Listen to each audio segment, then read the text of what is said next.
The bottom line is that addiction issues should best be handled through a healthcare system and not through a criminal justice system.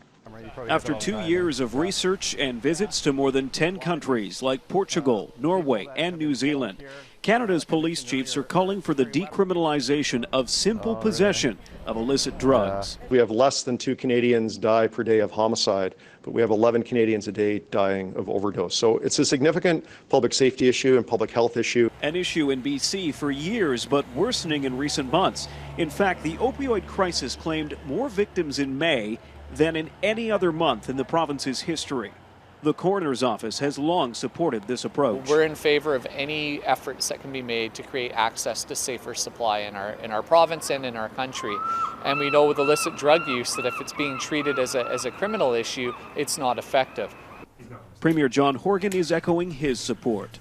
Anything that we can do to reduce the deaths and to reduce the dependence and to quite frankly free up law enforcement to do other things, I support. In Canada, drug policy and shifts in attitude flows west to east.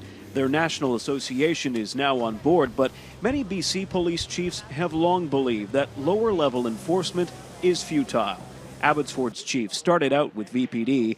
For him, the realization came 26 years ago while seizing heroin from a sex trade worker. As I was taking her drugs away, I remember she cried and was saying, that she was going to have to go back out in the street to support her habit again. And I remember that always stuck with me, even to this day, that I was re-victimizing somebody who really needed, health support. The chiefs want a national task force comprised of the Departments of Justice, Health, and Prosecution Service to research drug policy reform. And we're happy to deal with the more serious side of the enforcement, but on the actual addiction piece, that's not for police, that's for healthcare professionals. Jordan Armstrong, Global News.